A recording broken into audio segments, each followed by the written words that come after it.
सतगुरु जोगी पीरदाम से समझेंगे कि सपनों को सच मानने के झूठ मानने या जो भी सपने होते हैं उसके पीछे का विज्ञान क्या है।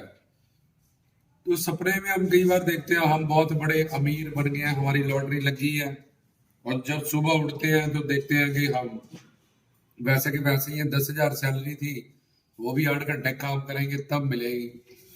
तो रातों रात करोड़पति बड़े बड़े बड़ा कुछ देखा सपने में, और जब सुबह उठे तो फिर वही के वही खड़े थे। कुछ लोगों को सपना आता है ये माता रानी आ गई सपने में, बाबा बालकनाथ आ गए, शिव जी आ गए, कृष्ण जी आ गए, गुरु नानक जी आ गए, तो बोलते हैं जी दर्शन हो गए मुझे रात को माता रानी के या बाबा जी के। क्योंकि इन सबको देखने के लिए शिव शक्ति चाहिए होती है, जो गुरु हमें प्रदान करता है। हम माया के अधीन है, ये सब शक्तियां माया के परे है। तो हमारी इंद्रियों में, मन बुद्धि इंद्रियों में ऐसी शक्ति नहीं कि हम इनको देख सके। उसके लिए दिव्य दृष्टि प्रदान होनी पड़ती है, लेनी पड़ती है सदगुरु से, किसी सिद्ध संत से।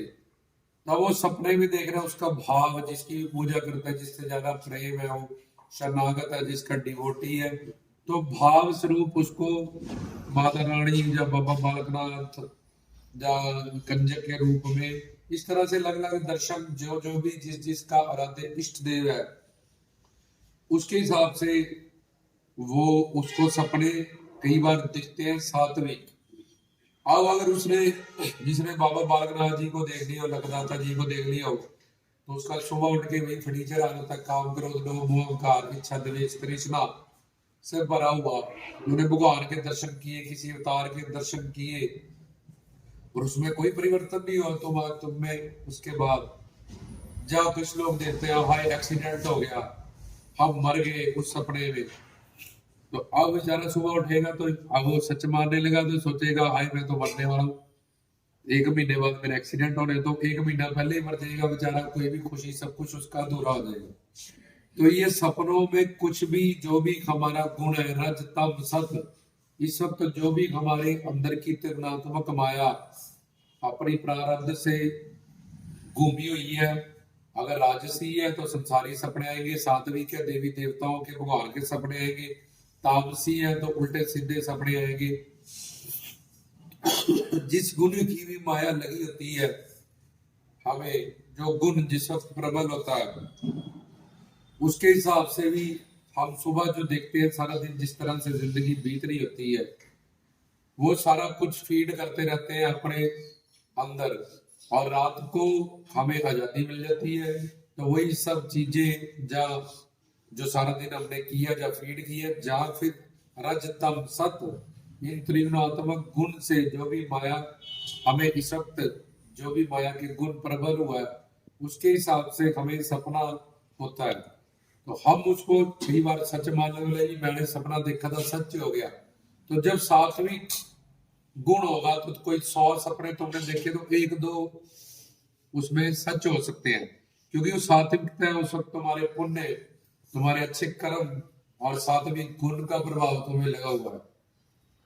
तो 1-2 सपने सच हो जाएंगे, फिर 98 नहीं सब सच्चे हो गए। तो वेद शास्त्र ग्रंथ पंथ संत कहते हैं जो सपना है इसमें तुम्हारा दिमाग बुद्धि और तुम्हारी आत्मा, ये दोनों चीजों का जुड़ाव नहीं होता। इसलिए सपनों में किया हुआ कर्म, नुबंधा बोले मैं सपनों सपनों में ही भक्ति कर ली थी, सोए सोए मैं तो सिद्ध पुरुष हो गया हूँ, सारा रात मैं भक्ति करता रहा सपनों में, सुबह तो कोई फल उसको प्राप्त नहीं हुआ। क्योंकि सूक्ष्म शरीर में जब मन में चितवनी शक्ति नहीं होती और बुद्धि और आत्मा की अटैचमेंट जब हम सपने में होते हैं, ना आत्मा हमारी उससे अटैच होती है ना बुद्धि उससे अटैच होती है। इसलिए हम कुछ भी देखते हैं, हम 10वीं मंजिल से गिर गए हैं, हमने सिर काट के अपने हाथ में रख लिया, जिसकी कोई बिल्कुल यूजलेस बातें हैं वो भी देखते हैं हम सपनों में। और अगर हम इनको हकीकत मानने लगे तो फिर तो जिंदगी सिर्फ स्ट्रेस हो जाएगा और डिप्रेस हो जाएगा, हमें इससे ज्यादा कुछ नहीं। हाँ, something is better than nothing. अगर जिसको देवी देवता का हरि गुरु का सपना आ रहा है तो इन सपनों से तो अच्छा है कूड़ा कबाड़ सपना जो संसार का जो उल्टा उल्टा वो देख रहा था, तो सारा दिन भी भजन कीर्तन सत्संग में रहा, रात को भी गुरु जी का सपना आया, किसी देवी देवता का है, ये एक अच्छी बात है। Something is better than nothing, पर उसकी सच्चाई से मत जुड़ो। किसी भी राधे इष्ट का जो माया से परे है, दर्शन करने के लिए साधना करनी पड़ती है। जैसे घी को उबाला, मलाई आई, ऋण का मक्खन आया, तब आया तो देसी घी आया। तो इसी तरह से जब तक तुम साधना नहीं करोगे, साधक बन के साधना भक्ति, भाव भक्ति, प्रेमा भक्ति, तब तक तुम्हें दर्शन नहीं होगा। जब तक तुम्हें स्वरूपा सिद्ध भक्ति प्रदान नहीं हो जाएगी गुरु से। उसके लिए पहले गुरु बनाने, श्रद्धा, फिर सतगुरु, फिर सत्संग, फिर अनर्थ निवृत्ति, फिर आसक्ति, फिर रुचि, फिर भाव, फिर प्रेम, फिर दर्शन। इस तरह से दर्शन होते हैं, चाहे बाबा बागनाथ के हो, चाहे माता रानी की हो, चाहे किसी और आराध्य इष्ट के जो काल माया से पड़े हैं, और तू सोया, तेरा भाव जुड़ गया, तो उसको ही, इसको भाव स्वरूप दर्शन कहते हैं। तो भाव और भगवान, इन दोनों में फर्क होता है। तो इसलिए अगर देवी देवताओं का और भगवान गुरु का सपना आ रहा है तो ये एक अच्छी बात है, इधर उधर के सपने नहीं हुए। लेकिन सपने में देखे जाने वाली चीजें, होने वाले दर्शन को सिर्फ एक भाव माने, ना कि भगवान के दर्शन। क्योंकि जो भगवान के, इन सब के दर्शन करने के लिए दिव्य दृष्टि और शिव शक्ति चाहिए होती है। और जो शिव शक्ति और दिव्य दृष्टि पा लेता है, वो हमेशा के लिए काल माया को जीत लेता है। हाँ, जिसका तन मन धन से सेवा करके बिल्कुल शरणागत और प्योर हो गया, वो उसमें पांच विकार अब नहीं रहे, तो उसको गुरु का इशारा आंखों आंखों से ही समझ आना शुरू हो जाता है। गुरु अपने अंदर संकल्प शक्ति से वो अपने गुरु से बात कर सकता है, चाहे वो इंग्लैंड बैठा है, चाहे कनाडा बैठा है, चाहे दिल्ली बैठा है। तो वो अपने अंदर संकल्प, क्योंकि उसमें काम, क्रोध, लोभ, अहंकार अब चला गया, वो प्योर शुद्ध हो गया, वो शुद्ध मन वाला है। तो इसलिए उसको गुरु को देखेगा, सिर्फ आंखों से गुरु क्या कहना चाहता है, उसका इशारा उसको कैच हो जाएगा, अंदर का संकल्प उसको कैच हो जाएगा। ये एक साधना करके सिद्धि अवस्था पे जाके ऐसा होता है।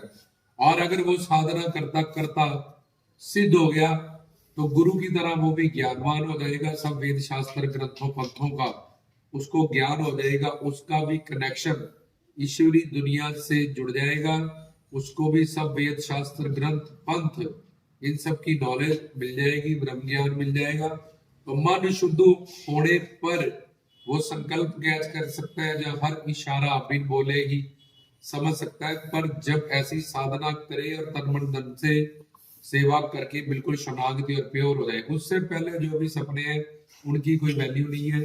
तो सपने को कभी भी सच ना माने। क्यों ना माने? क्योंकि इसमें बुद्धि और आत्मा का जुड़ाव नहीं होता, इसलिए।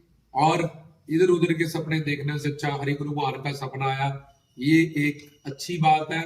नहीं तो सपनों में अगर होने वाला सब कुछ तुम सच मानोगे तो तुम्हारी जिंदगी बर्बाद हो जाएगी। और सारा तो बोले कि मैं तो करोड़पति बन गया हूँ, सुबह उठोगे तो बोले जी 10,000 तनख्वाह है, 5,000, बस इससे ज्यादा तो 1 रुपया नहीं बैंक में आ रहा। तो रात को मर गए कि फिर सोचते रहे भाई मैं मरना जाऊं, मुझे सारे में मरना जाऊं। तो सारी जिंदगी स्ट्रेस और डिप्रेशन हो जाएगा। जहाँ एक झूठी आस के मुझे इसका दर्शन हुआ, मैंने सपनों में ऐसा देखा, वो झूठी आस लेके तुम चलते रहोगे। किरत करो, गुरबानी में कहते कर्म करो तुम कर्म यानी में हो, मेहनत करो, और मेहनत मेरी और रहमत तेरी। वो रहमत करेगा, तुम मेहनत करो, तुम कर्म करो, जो भी तुम्हें चाहिए उसके लिए धर्म अर्थ का मोक्ष, ये 4 पुरुषार्थ बंदे को दिए गए।